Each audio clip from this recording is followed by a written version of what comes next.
The principle of this chakra is temperance, particularly as relates to sexuality. The idea being to remain in touch with the base desires and impulses and channel them appropriately and productively without stifling them.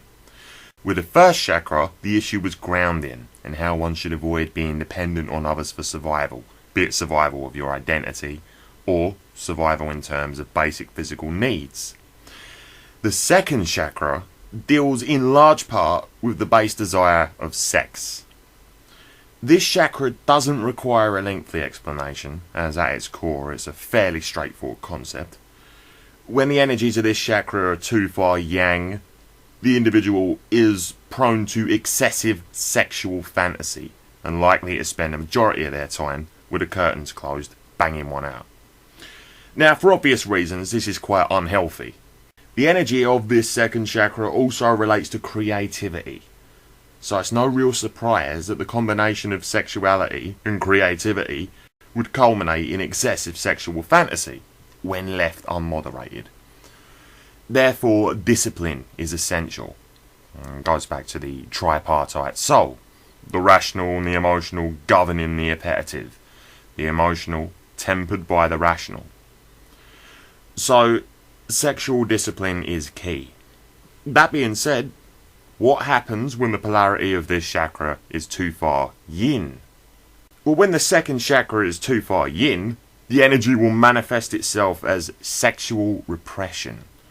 The sexually repressed individual is too inhibited and oftentimes prone to sexual dysfunction, such as impotence or frigidity. Naturally, repression leads to shadow projection. When sexuality is relegated to the shadow, the repressed individual begins to see sex in everything, and they're likely to rage against it in some kind of misguided moral crusade.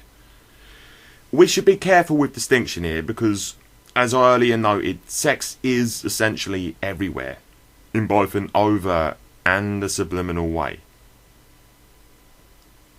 However, the type of person I'm referring to is pathological.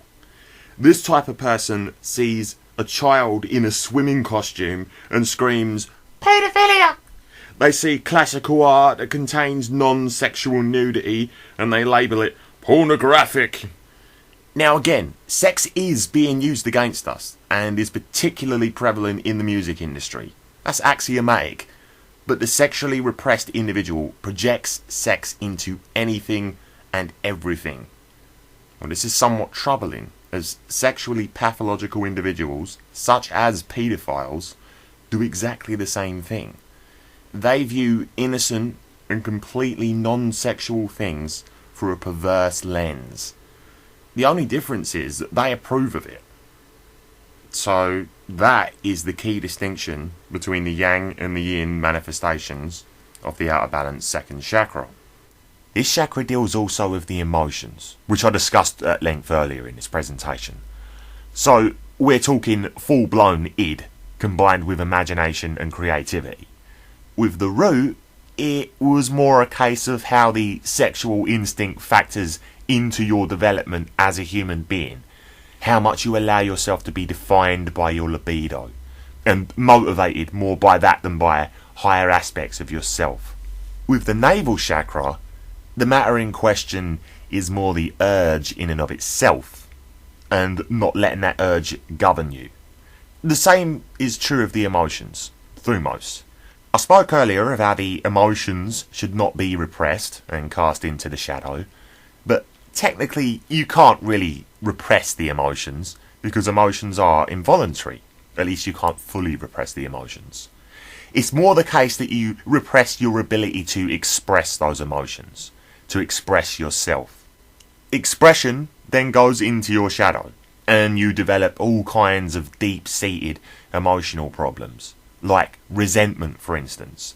So, if you're at odds with, say, anger, then any perceived injustice, legitimate or otherwise, will go unexpressed and will eat you alive inside. Both your soul and your ego want a form of justice. The soul wants real justice, while the ego, when self-expression is repressed, is likely to amplify that desire and twist it into resentment and into a yearning for revenge. So instead of justice, you become a cauldron of injustice, just waiting to boil over, growing more and more bitter by the day. Now that's just the case of anger. Each repressed emotion manifests differently. Ultimately, the negative effects of repressing self-expression are manifold, and they could fill volume after volume after volume. Another one is sadness, grief. If you don't allow yourself to express this emotion, then you repress your sadness, and then it will eventually creep back up on you in the form of depression. And that black hole is very difficult to crawl back out of. Like with all chakra dysfunctions, this has a knock-on effect, leading to dysfunctions in other chakras, where you will experience pessimism and low self-esteem. More on that in the next video, dealing with the solar plexus chakra. Depression is a strange and ironic creature because it arises from an inability to express sadness, but manifests as an inability to experience happiness. That being said, depression is not sadness, in the same way that resentment is not anger. Anger and sadness are good fruits. Resentment and depression are what happens when you just leave those fruits uneaten and you ignore them, so they go rotten. The depressed individual is beyond sadness. They feel empty. Sadness at that stage would be a welcome feeling, because at least they would feel something that indicates that they're human. They may even look for things that make them sad, and take comfort in that feeling, in much the same way as the resentful individual may look for things that make them feel angry, and take comfort in vindictiveness, forever waiting for so-called karma to crush their perceived foes. They will never be satisfied, and yet feel perpetually justified. Or more so, they need to feel perpetually justified, and they chase that feeling, as if it were Puff the Magic Dragon. As for depression, in this state, the only thing that seems real is the sense that there is no hope, hopelessness. All other things seem in some way superficial and pointless. If the world were a colour palette, then every colour in the palette would be grey. It doesn't matter if on a clinical level you know better, because you cannot escape that feeling. So the navel chakra being the centre for emotion, sexuality and creativity, it is not by mere chance that one who is depressed experiences a low sex drive and a lack of creative inspiration. The three are irrevocably linked. So, all in all, you must tame your emotions, but not repress them. Express them, but not let them express you. By which I mean, don't let them control you.